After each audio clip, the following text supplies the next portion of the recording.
Bismillahirrahmanirrahim. Assalamualaikum warahmatullahi wabarakatuh. Selamat siang. Hari ini kuliah kita mulai saja untuk mengefisienkan waktu sambil menunggu teman-temannya.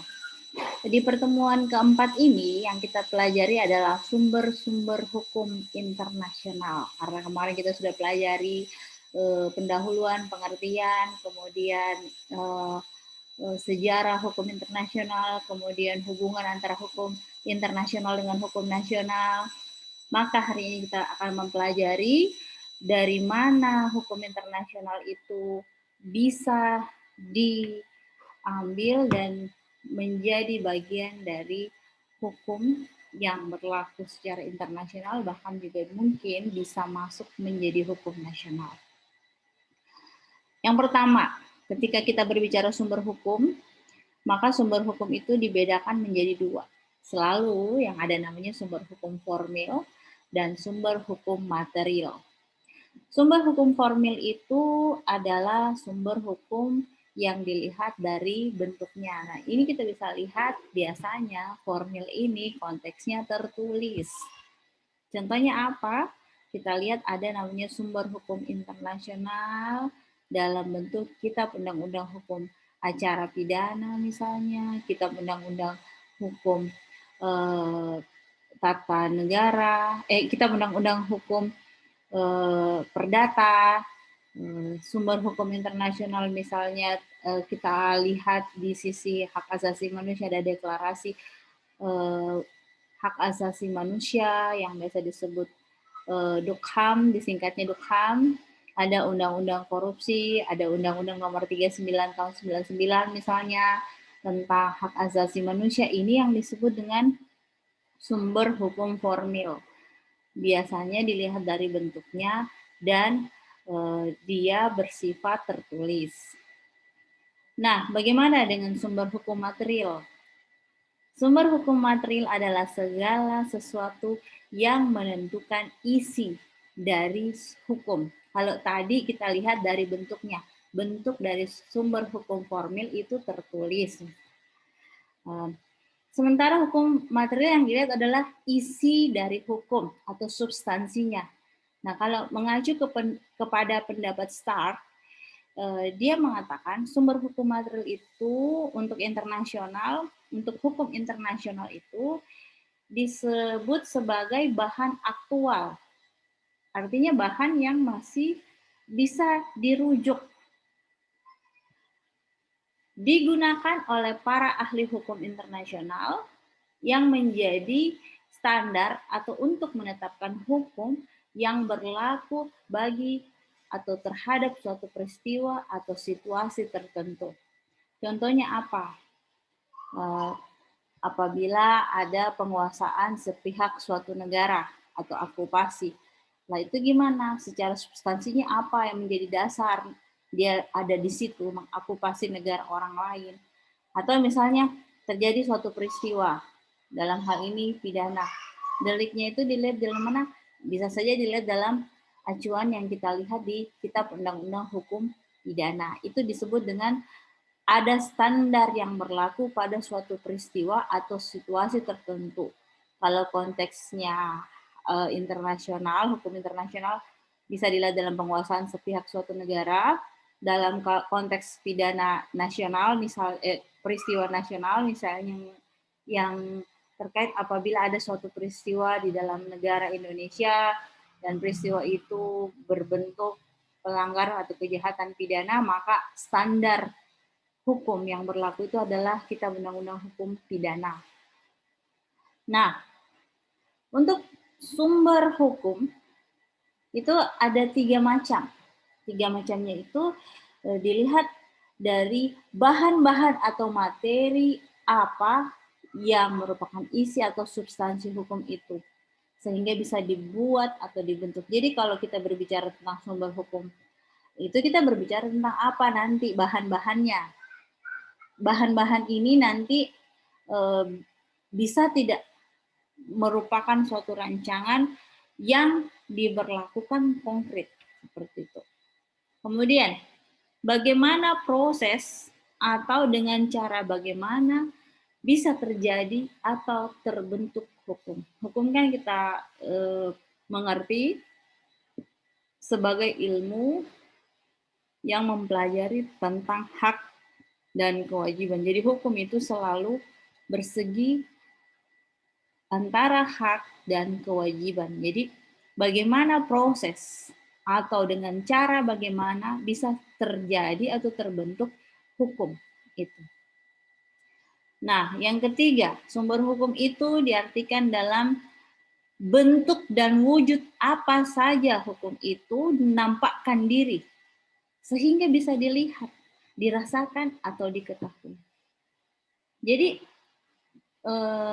hukum akan bisa membuat orang patuh kalau bisa dilihat, dirasakan atau diketahui. Misalnya apa? Dalam konteks kita lihat sehari-hari undang-undang lalu lintas. Bahwa ketika kita mau keluar rumah dan menggunakan kendaraan, misalnya motor, ya kita harus menggunakan helm. Itu berarti dipahami, dirasakan, diketahui. Kemudian selain helm, kita sudah menyiapkan surat-surat terkait dengan bahwa motor itu adalah motor yang legal, artinya ada STNK-nya. Kemudian sebagai izin untuk berkendara di jalan raya, kita memiliki surat izin mengemudi. Jadi itu yang disebut ada wujudnya. Jadi ketika ada wujudnya, itu yang disebut sumber hukum diartikan dalam 3 macam. Salah satunya dalam pertanyaan ketiga, hukum itu bisa menampakkan diri sehingga dapat dilihat, dirasakan, atau diketahui. Jadi kalau orang keluar rumah menggunakan helm, ada STNK-nya, ada SIM-nya, itu dia sudah berarti memenuhi syarat dari ketentuan hukum. Yang poin ketiga. Nah, bahan atau materi isi atau biasa disebut substansi suatu hukum itu dibuat atau dibentuk dari. Nah, ini kan kalau kita membuat adonan kue, misalnya untuk bakwan, atau biasa disebut bikang doang kalau ada udangnya, itu kan ada terigu, telur, dan sebagainya. Nah, begitupun ketika hukum itu dari sisi material mau dibuat, tentu ada yang menjadi dasar. Nah, dalam hukum itu dia memiliki juga disiplin-disiplin untuk memasukkan bidang-bidang yang nantinya relevan dengan pembuatan aturan yang akan bersifat menertibkan. Misalnya apa? Dari bidang ekonomi, ada aturan-aturan yang dibuat untuk memperjelas regulasi, misalnya dalam hal penarikan pajak dan retribusi yang nanti tujuannya akan masuk kemana? Bisa saja masuk ke APBN, bisa saja masuk ke APBD. Kemudian di bidang politik, politik ini kan konteksnya ketahanan dan pertahanan. Misalnya dalam apa? Strategi geostrategi Indonesia. Bagaimana cara ketika nanti akan ada pemilihan kepala daerah atau pemilihan presiden atau pemilihan anggota legislatif, dibuatkan aturan-aturan yang mengakomodir apa saja yang menjadi yang dalam konteks ketertiban pada saat itu. Nah, di bidang sosial budaya, substansi hukum itu tentu saja seharusnya berisi apa yang menjadi kultur dan kebudayaan yang sesuai dengan masyarakat Indonesia.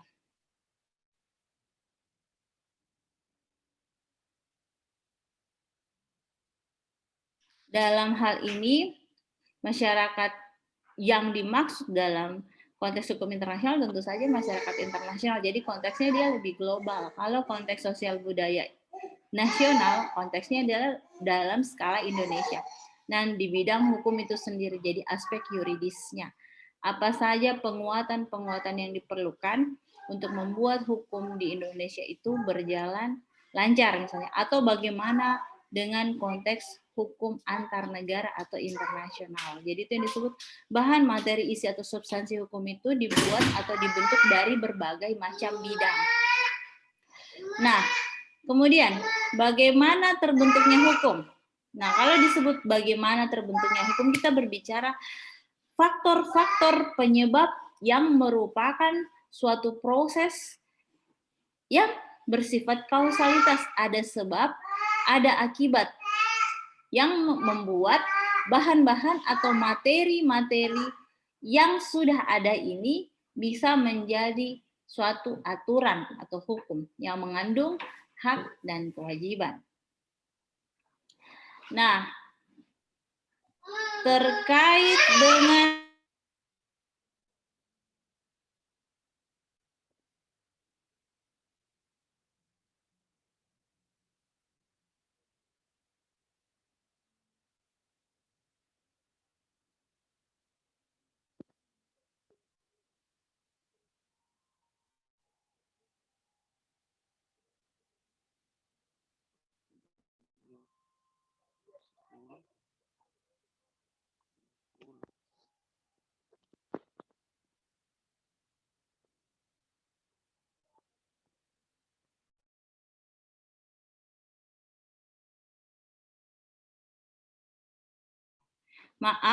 kemudian ketika kita berbicara bagaimana sumber hukum material itu apabila dilihat dari tinjauan atau perspektif ahli. Nah, ya tadi kita bilang ada ekonomi, ada politik, ada hukum, ada sosial budaya. Nah, kalau dilihat dari sudut pandang para ahli, kita ambil misalnya tinjauan ahli ekonomi. Nah, ahli ekonomi ini tentu akan memikirkan apa yang masuk di bidang hukum terkait kebutuhan ekonomi dalam masyarakat dan kemungkinan perkembangan ekonomi yang punya regulasi. Regulasi itu aturan main. Bagaimana cara menarik pajak dari setiap keuntungan perekonomian, bagaimana mengatur skema di mana orang-orang itu tidak saling mempengaruhi antara ekonomi mikro dengan ekonomi makro, bagaimana para pihak tertib dalam melaporkan apa saja yang menjadi izin-izin dari bidang usahanya. Itu tinjauan ahli ekonomi. Dalam membuat tinjauan atau sudut pandang terkait membuat sumber hukum material ini juga kita melihat tinjauan ahli sosiologi. Ahli sosiologi ini biasanya dia mengaitkannya dengan bagaimana peristiwa yang terjadi di dalam masyarakat atau sebenarnya masyarakat ini untuk survive-nya kebutuhan hidupnya itu apa yang mempengaruhi dan bagaimana aturan regulasinya seharusnya diadakan.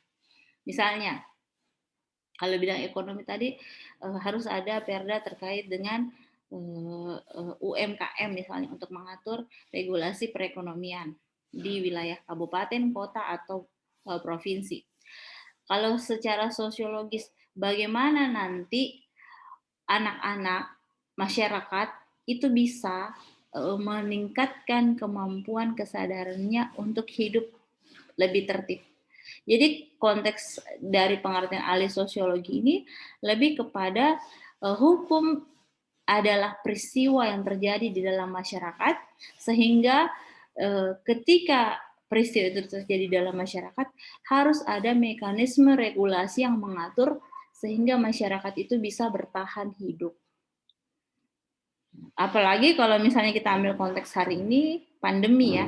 Pandemi itu sebenarnya juga membuat para sosiolog melihat gejolak-gejolak yang timbul setelah sebelumnya orang-orang itu bebas keluar masuk wilayah, kemudian bebas bersekolah, bebas beraktivitas, tapi kemudian masuk lebih sering di rumah, banyak yang terkat, banyak berhenti bekerja, akhirnya itu membuat para sosiolog juga berpikir ada memang undang-undang kekarantinaan terkait dengan keselamatan masyarakat dan negara terkait dengan penyakit menular seperti virus corona, tetapi para sosiolog ini juga memikirkan bagaimana caranya masyarakat bisa bertahan dari psikologinya, dari aspek mereka mencukupi kebutuhan hidup dan sebagainya. Ini yang disebut dengan ada juga perspektif sosiologi. Kemudian ada dari pengertian yang harus dipikirkan oleh ahli agama. Kenapa? Karena agama ini adalah dasar keyakinan bagi setiap orang yang hidup di Indonesia. sehingga biasanya cukup mempengaruhi ketika seseorang itu meyakini agamanya dan mau taat menjalankan hukum seperti itu. Jadi ada korelasi antara aturan yang dibuat dengan pemahaman keagamaan. Kita tahu kan falsafah negara kita adalah Pancasila, dan salah satu sila yang paling substansi yaitu sila 1 itu berisi tentang ketuhanan yang Maha Esa. Ini adalah bagian dari peran agama, ahli agama juga di dalam suatu pembuatan sumber hukum material. Jadi tidak boleh bertentangan dengan anasir-anasir keagamaan. Atau misalnya kita lihat di Indonesia, ada kajian BP POM, ada juga kajian dari Majelis Ulama Indonesia. Kenapa itu? Karena masyarakat Indonesia mayoritas Islam terbesar, sebagai agama terbesar, jadi acuan-acuan dalam setiap produk harus mengikuti regulasi atau aturan main yang sesuai, dan harus produk tersebut ada labelisasi halal. Itu bagian dari perspektif ahli agama di dalam memasukkan sudut pandangnya untuk membentuk suatu materi hukum. Nanti materi ini bisa menjadi sumber hukum. Nah, kemudian ada juga tinjauan ahli sejarah. Mengapa selalu harus ada tinjauan sejarah? Karena ini akan memperlihatkan pola-pola perkembangan atau kronologis mengapa Indonesia, misalnya kita ambil selalu contoh Indonesia, mengapa Indonesia bisa tiba pada sistem demokrasi yang disebut dengan reformasi.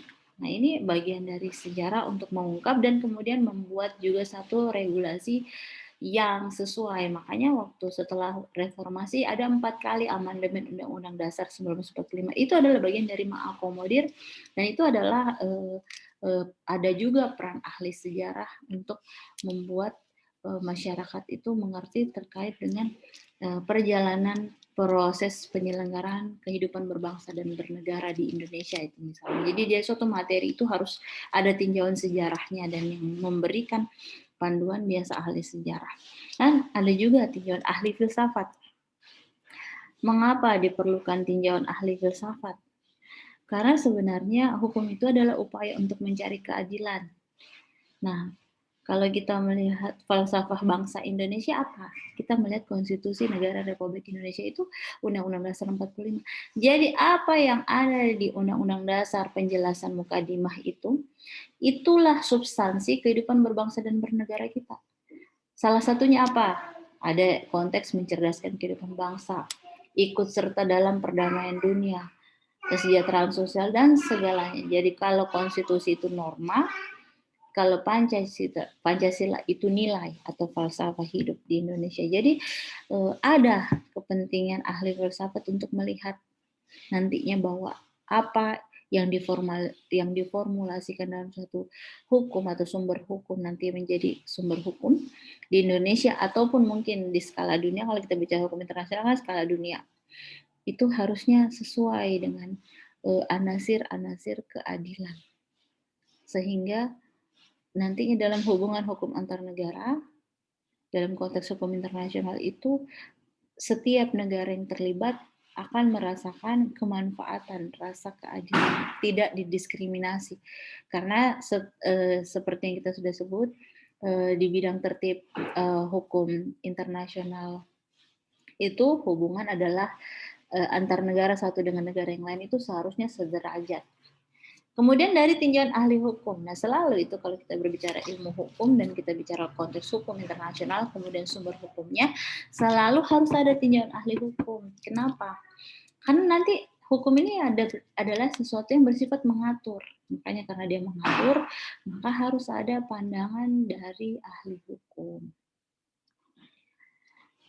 Nah, untuk sumber hukum internasional itu, substansinya ada dalam pasal 38 ayat 1 Statuta Mahkamah Internasional yang menyatakan bahwa isi dari sumber hukum internasional itu bisa saja terdiri dari yang pertama adalah International Convention atau perjanjian internasional, yang kedua International Customary Law atau kebiasaan internasional, yang ketiga General Principle of Law atau prinsip hukum umum yang diakui oleh negara-negara beradab. Ingat konteksnya negara-negara beradab artinya negara-negara yang pro kepada humanisme atau kemanusiaan.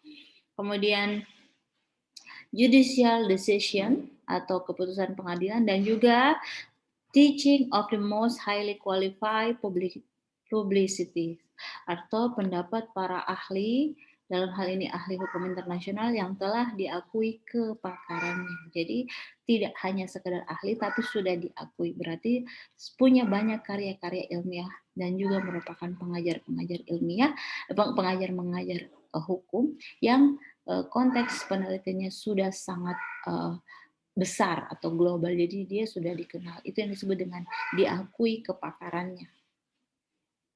Nah, sumber tadi ada 4.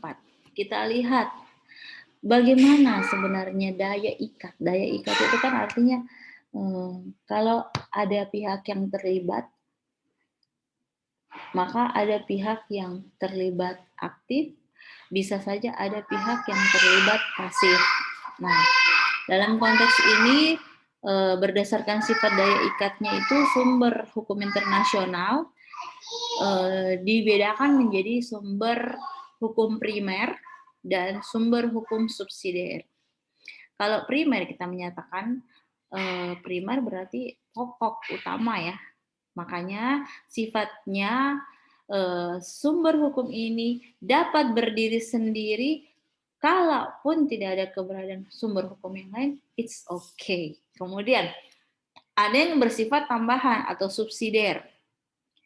Nah, subsidiar ini dia baru mempunyai daya ikat kalau ada hakim dalam International Court of Justice misalnya untuk memutuskan perkara kalau sudah ada dukungan dari sumber hukum primer. Jadi sumber hukum primer dulu baru ada subsidiar. Tetapi kalau pun tidak ada sumber hukum primer, selama subsidiar itu dianggap bisa menunjang, biasanya dia hanya diacu sedikit saja. Makanya dia disebut sumber hukum tambahan. Misalnya apa? Nanti kita lihat di sini. Nah, kita tadi sudah membedakannya, ada sumber hukum perjanjian, ada sumber hukum kebiasaan. Ada sumber hukum pendapat ahli hukum yang sudah diakui kepakarannya. Nah, di sini nanti ada levelnya. Yang disebut sumber hukum primer dalam hukum internasional itu yang paling pertama yang sangat punya daya ikat itu adalah International Convention atau perjanjian internasional. Setelahnya turun menjadi kebiasaan internasional. Setelahnya baru turun lagi menjadi prinsip hukum umum. Kenapa seperti itu? Nah, kalau kita sebut perjanjian berarti jelas para pihak. Jelas apa yang diperjanjikan. Jelas batasannya dan hal ihwalnya ada. Kalau kita bicara perdata ya, ini kita berbicara perjanjian internasional berarti sangat-sangat mengikat. Tetapi ingat konteksnya pihak yang ada dan mengikatkan di dalam perjanjian itulah yang masuk dalam konteks terikat kuat dalam perjanjian tersebut. Bagaimana dengan kebiasaan internasional? Ya, itu ada di gradasi kedua. Dia sumber hukum primer dan ada di gradasi kedua. Meskipun sebenarnya secara sejarah yang awal itu adalah international customary law before international convention. Tetapi dalam prakteknya yang mempunyai daya ikat, kan kita bicara daya ikat yang paling kuat, itu adalah perjanjian internasional. Kemudian ada prinsip hukum umum atau general principle of law yang diakui oleh negara-negara. Jadi ada 3 nanti ketika tanya, sebutkan sumber hukum primer dalam hukum internasional. Yang pertama adalah hukum perjanjian internasional, yang kedua adalah kebiasaan internasional, dan yang ketiga adalah prinsip hukum umum yang Tidak boleh putus ya, tidak bisa saja prinsip hukum umum, tetapi ada konteksnya yang diakui oleh negara-negara beradab. Nah, kita ke sumber primer dulu, sumber primer pertama. Sumber perjanjian internasional menjadi utama kalau perjanjian tersebut, lihat di sini, punya bentuk law making treaties, yaitu perjanjian internasional yang berisikan prinsip-prinsip dan ketentuan-ketentuan yang berlaku secara umum. Misalnya dalam hal ini Piagam Perserikatan Bangsa-Bangsa 1945. Konvensi Wina mengenai hubungan diplomatik 1961 dan juga terkait konvensi terkait konsuler atau duta-duta negara. Itu tahun 1963. Yang lain dalam konteks perjanjian internasional ada konvensi PBB tentang hukum laut 1982. Nah, perjanjian internasional itu treaty dibagi dua lagi. Ada yang disebut law making treaty dan treaty contract. Nah, ingat di sini ya, perjanjian yang masuk dalam konteks perjanjian internasional law making treaty ini adalah perjanjian internasional yang menetapkan hukum internasional yang berlaku umum. Kayak tadi kita masuk konteks perjanjian piagam Perserikatan Bangsa-Bangsa itu konteksnya umum. Jadi law making treaties itu menetapkan ketentuan-ketentuan hukum perjanjian internasional atau treaty rules yang biasa disebut international legislation. Jadi di undang-undang dasarnya dia ada di sini di law making treaties. Bagaimana dengan konteks treaty contract? Nah, treaty contract ini adalah bagian dari menetapkan ketentuan HI atau hukum internasional yang berlaku lebih spesifik bagi dua atau lebih. Di sini konteksnya khusus, lebih spesifik bagi pihak-pihak tersebut. Misalnya apa? Perjanjian bilateral.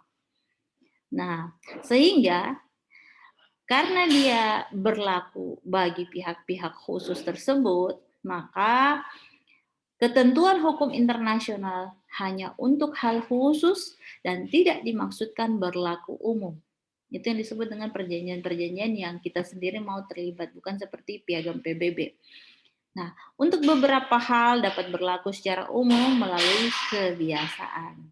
Kalau ditarik pada hukum kebiasaan, yaitu jika ada pengulangan, ditiru oleh treaty, dan sebagai hukum internasional kebiasaan. Jadi bisa saja dia berlaku umum kalau dia dimasukkan dalam konteks, oh ini sudah berapa kali terjadi perjanjiannya kurang lebih substansinya sama, jadi diulang-ulangi oleh negara.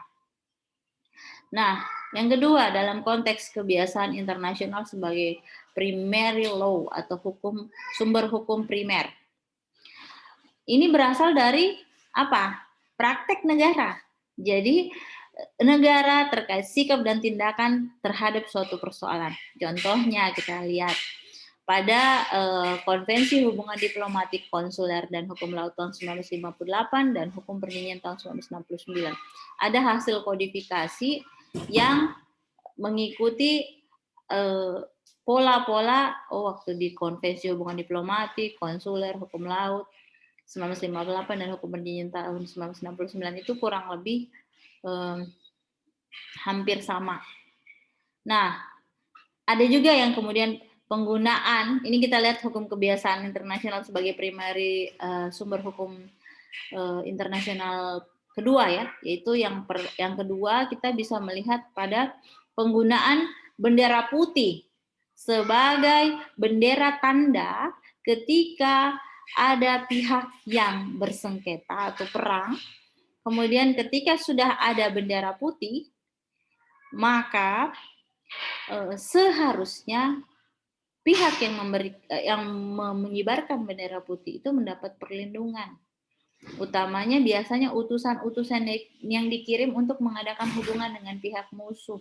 Atau bahkan dalam konteks Palang Merah Internasional yang mau bekerja untuk menyelamatkan korban-korban yang jatuh di medan perang. Jadi kalau sudah ada bendera putih, berarti seharusnya tidak diserang lagi dengan agresi tembakan, bom, atau sebagainya.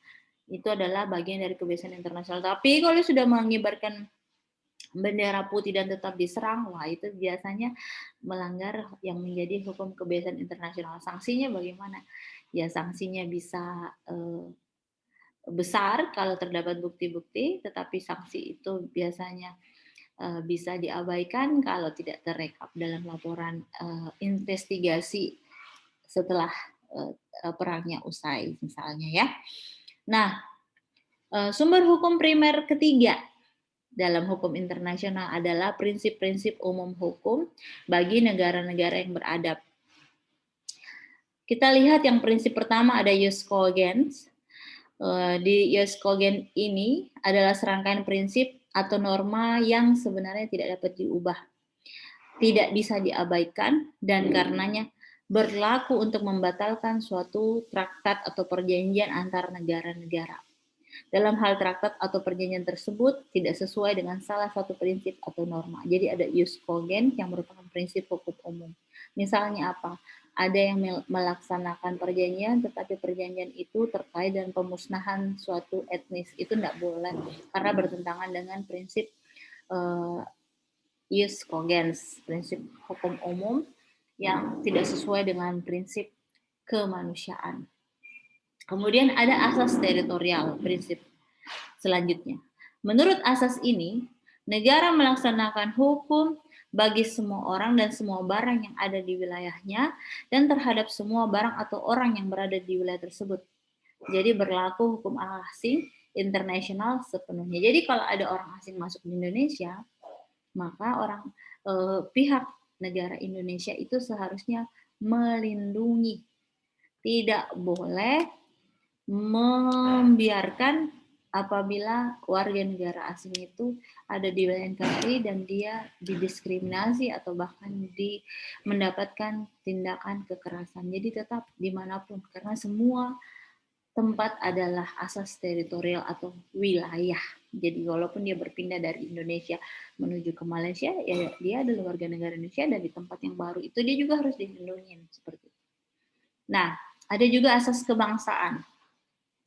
Prinsip hukum umum bagi negara-negara yang beradab di asas kebangsaan ini didasarkan pada kekuasaan negara untuk warga negaranya, sehingga menurut asas ini setiap negara dimanapun juga dia berada tetap mendapatkan perlakuan hukum dari negaranya seperti asas teritorial tadi. Asas ini mempunyai kekuatan ekstrateritorial, artinya hukum negara tersebut tetap berlaku bagi warganya walaupun ia berada di negara asing. Jadi kalau ada orang Indonesia lagi di luar negeri, sesama orang Indonesia mau menikah, dia boleh datang ke kedutaannya, dia boleh menikah di situ, bukan harus kembali ke Indonesia. Tetapi pengurusan pasportnya, visa dan izin tinggal dan proses perubahan statusnya dari lajang menjadi sudah married itu juga diurus menurut ketentuan prosedural misi diplomatik bangsanya melalui kedutaan besar atau konsuler-konsuler yang ada di negaranya. Oleh sebab itu, maka ada namanya ekstrateritorial dalam asas kebangsaan ini. Nah, yang keempat, ada asas kepentingan umum. Asas ini sebenarnya wewenang negara untuk melindungi dan mengatur kepentingan dalam kehidupan masyarakat. Dalam hal ini, negara menyesuaikan diri dalam semua keadaan dan peristiwa, apalagi yang berhubungan dengan kepentingan umum. Jadi negara tidak akan terikat pada batas-batas wilayah kalau yang diusahakan lindungi adalah kepentingan umum. Nah, ada juga yang disebut dengan Pacta sunt servanda, equality rights, resiprositas, dan courtesy. Jadi dalam Pacta sunt servanda misalnya ada dua pihak melibatkan diri dalam perjanjian bilateral, maka seharusnya para pihak ini menaati apa yang sudah menjadi kesepakatannya. Mengapa? Nah, lanjut ke equality rights, karena semua pihak yang masuk di perjanjian itu selain harus taat, dia juga berkedudukan sama, equality rights. Dan yang selanjutnya lagi, lanjutan asasnya, apabila ada tindakan suatu negara terhadap negara lain, itu harus dibahas setimpal, baik konteks negatif atau positif. Jadi kalau ada negara yang ketika satu presiden datang kunjungi dan baik, diterima baik, ketika presiden yang satu datang lagi sebaliknya, harus juga diperlakukan sama, dihormati, dihargai seperti sebelumnya pemimpinnya datang ke negara. Kayak sekarang kalau mau lihat mekanisme bagaimana penghormatan negara terhadap negara lain, kita bisa mahasiswa-mahasiswanya Ibu boleh saja menonton berita yang lagi hangat-hangat ketika presiden kita mengunjungi pertemuan GATT, konferensi tingkat tinggi GATT di Italia, di mana posisi Indonesia sangat bagus ya, signifikan. Presiden baru datang langsung disambut baik, dihormati, ada iring-iringan pengawalan yang bagus. Nanti kalau Presiden Italia ke Indonesia seharusnya seperti itu juga. Bahkan kalau tidak salah, bendera kita disimpan bersama dengan bendera negara tuan rumah. Artinya next penyelenggaraan GATT 2000 sekian akan ke Indonesia. Artinya posisi negara Indonesia sangat mendapatkan posisi penghormatan yang baik.